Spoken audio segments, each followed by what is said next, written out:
So Shamima Zad, as you probably know, she's a poet, storyteller, teacher and writer. She was born in Bangladesh. In 1990, she came to the UK as a teacher, and she has been writing since 1970. Her works has been published, among others, in The New Yorker, and she has published 37 books in English and Bangla. She likes to compile and produce anthologies, run workshops on oral histories for publication. Shamima has received many recognitions from Bangladesh and the UK, including residency with the Poets Agora in Athens 2019 and the Artist in the Community Award by the National Lottery in 2020 in the UK. She is a trustee of the Rich Mix, EC member of Exiled Writers Inc., founder chair of BSK, the World Literature Centre, London branch, BBPC, British Bilingual Poetry Collective, and Bijoy Pool, forgive my pronunciation, an intergenerational storytelling initiative for 1971, the movement of independence of Bangladesh. Thank you very much, Shamim.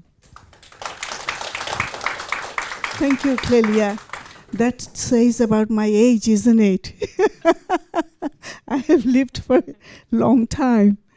Actually, I was born in 1952. Not on 21st February. And I will start with a story from my father. When I was a little girl, of course I don't know anything about 1952, but all the story that I had from my father, I can tell you. And then gradually what happened, my involvement, moving from place to place, because my father was a government servant, making friends in new places, and having new experience, enjoying the diverse festival from all sorts of religion, and all that, my time of my youth, that my engagement with, you may say it, political movement, made me who I am. And sometimes I feel like my journey is a scripture from 1952, and I'm running 72 years old lady I am now. So this is quite a lot to share with you. But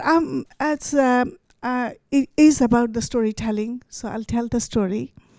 I just remember in one of those winter that my father was waking us up. Oh, get ready. We have a celebration to do, and that was 14th August. We have actually burnt our flag twice. Once when we were under the British rule, and once we were under Pakistan. So I'm talking about the Pakistani flag. My father was it's about Second World War. My father actually was in Assam, and he was engaged with the Second World War, supporting the colony. And he always said to me, Shamim, we had to do it because British promised that if we help in Second World War, then they will give us freedom. Well, the freedom came for their fight in 1947, and then Pakistan was built. Pakistan was built, but British cut them into 3 pieces. The middle piece remained same, which is India. But the other 2 parts belonged to 2 places. They were called East Pakistan and West Pakistan. They were put together. And I would say, like in the history, when we read, it says clearly that it was 2 nations theory. But that was wrong to say it. It wasn't 2 nations theory. It was the religious knife, sharp knife, that cut into pieces. Thinking that those 2 parts of the land which is thousands miles away from each other, would create do you think it would create a good nation? Geographically, when it is miles and thousands miles away, and we know about the people that wherever they are, the geographical situation is vital. That makes you what you eat. That makes you what you wear. That makes you what you think. And you have your own religion in your own way.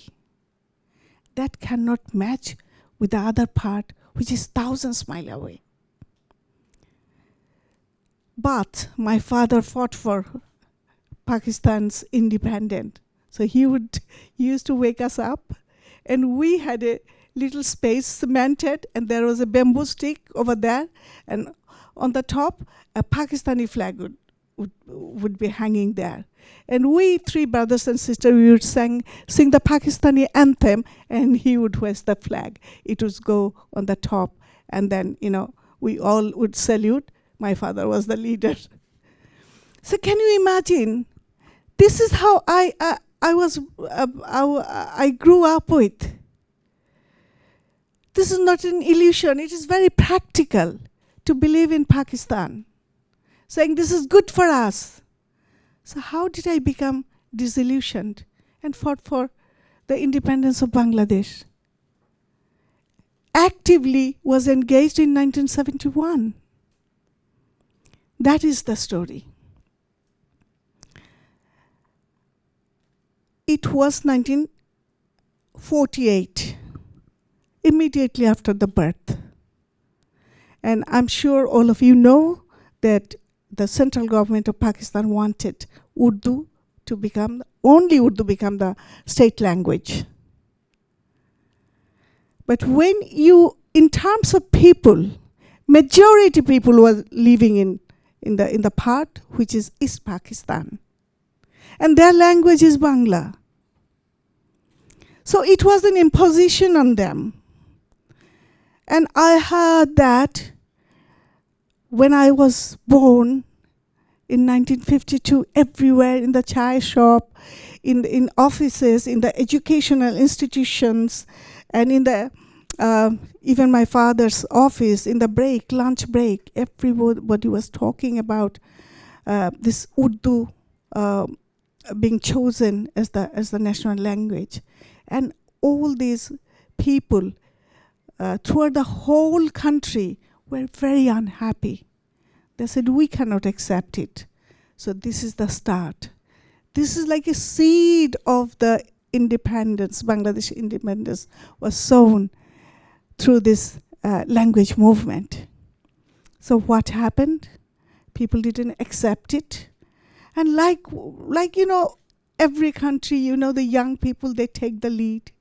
And young people from Dhaka University, they wouldn't accept it. And at that time, the Dhaka University was where the medical college is. But I think everything was restricted. They couldn't do any protest. They couldn't put their petition. And young people, they thought that they are not going to break this 144, which is like a restriction for any gathering or anything. They will become in 4.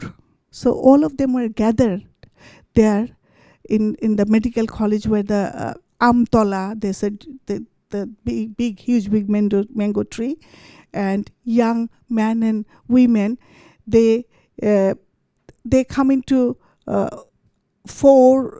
in force, and they said, this is how we are going to moving on. All the people, all sorts of people, men, women, everyone was engaged with that. And when I said that, I just kind of feel like I have experienced it. 2 front runner of that language movement. One who was martyr, intellectual. He was intellectual and he was killed in 1971. Professor Shahid Munir Chaudhuri. He was my direct teacher in Dhaka University. And when I was a little girl, I was about 8 years old. Dr. Shafia Khatun, one of the women leader who was in the forefront, I had her as my head teacher. So they were like living legends, and I've seen them. I was taught by them. So the police opened fire on them, and we all are aware of it. There were students, they were killed, and it's like a wildfire. Now the whole country joined in the protest rally, whatever they can. So when the power, if we think about Pakistan government and the politicians are politicians, I mean, they are like magicians, they are like wordsmith. So what happened, like they tried to not stop it, but with their words, they were trying to listen to the people of East Pakistan, but wasn't taking it into account to make Bengali as another language. Because two parts, there can be two languages there, Urdu and Bengali. But it didn't happen. On the top of it, what happened? There was attacks on the language. And the understanding is there, like that at one point, the Pakistani rulers, they wanted to write Bengali in Arabic script. And Tagore was banned. And what happened? More they are trying to deal with heavy hand, the outrage was growing even more. And especially students, they were so conscious about it. When those 4 young men died and killed, something actually revealed. Number one, the utopian idea of having two parts from far away with a bonding, only bonding is the religion is not going to work. Number 2, the discrimination was evident. Number 3, the people became aware of their ethnicity, their Bengaliness. And number 4, they have to have the autonomy. They have to have power in their own hand. So can you see, it is the language movement. It made them aware of their position and what is their right. It is the birthright of the people from East Pakistan. So what happened? Eventually, they had to form a political group, United Front, where there were people from all sorts of area, including regardless religion and the culture. This United Front demanded to have this 21st February as a national day and a martyr's day, Shohid Divas. But do you think it's going to be easy for them? No. Because immediately after that, the martial law, and with the martial law, the military dictator Ayub Khan came in power. It was 1958 that he came in power, and they couldn't achieve the right to celebrate it for the martyrs. And as a result, what happened? I was a student of A-levels in the Kumudini College in Tangail. And every 21st February was our platform, was our day to protest, was our scope to raise our voice. Every 21st February, we knew we are going to school or we are going to college, but there will be something that today we are not going to take part in the lesson. All we wanted to give a recognition. So what happened when I was in Kumudini College? It was a very restricted college. My father, actually, it was his plan to put me inside this jail-like college. Because I just showed some kind of political awareness from my student life. And while I was in the college, so on 21st February, we climbed the wall. It is a girls' hostel, and we all went out. Guess what? Once we went out, but there was a Shahid Minar, and I spoke. Well, I came back, and it was inevitable. There were a few girls who were spotted, and I got expelled from the college, and I was sent back to my father. But surprisingly, my mom and my dad, none of them told me off. I thought, I'm going to have a very hard time, but they didn't say anything. What they did, I was in Narayanganj because my father was in Narayanganj. He asked one of his friends and a few friends who were teaching in the college, because I'm going to miss the college. And he said, Shamim is here and she can't go back to her college, but she can sit for the exam. Would you allow her to do the class? And they said, okay. So as a friend's daughter, I was attending. But that is the time the non-cooperation movement started growing up. So again, we were on the roads.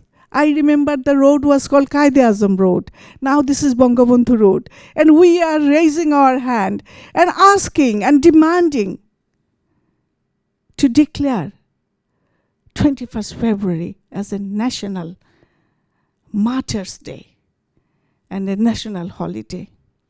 Well, it was achieved later on.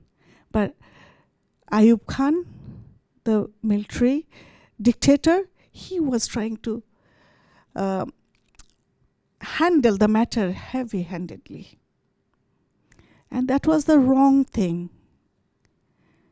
All that they had to do, they had to give them the right to speak up in their own mother language. This non-cooperation movement took us to 1970. By this time, Bangabandhu has become the leader of Awami League and the representative of whole East Bengal. Even he won the majority vote in the National Assembly. National Assembly was dissolved. So there wasn't any way. And in a huge, big rally, everybody came in to listen to him, and he said, this is the fight for independence. It was 7th of March.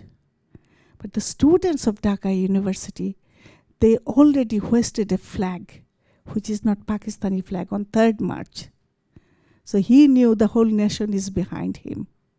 And that resulted the 9 months of fight, freedom movement. And I have to come again to tell you the story, how I was engaged with 1971. But I came to this country in 1990 as a teacher, primary school teacher, to teach. At that time, 21st February already was a national holiday. But I thought almost like 10 million people are outside the map of Bangladesh, but they're still doing something for Bangladesh. And there were 2 young men, Salam and Rafiq from Canada. They proposed to UNESCO to make this 21st February as the International Mother Language Day. So since then, we have this International Mother Language Day, and UN accepted it from, I think, from 202 or so. It is the International Mother Language Day, and we celebrate it. And what does it tell to us? Respect somebody's culture, respect somebody's language, respect the way they are. And this International Mother Language Day, 21st February, teaches us to respect our neighbors. We are in a multilingual community here. We must know. Sometimes we compare with religion. Sometimes we compare religion with my mother. So if your mother is best to you, somebody else's mother is best to them as well. Respect everybody's religion, respect everybody's language. Then you can have a society full of harmony. Thank you very much.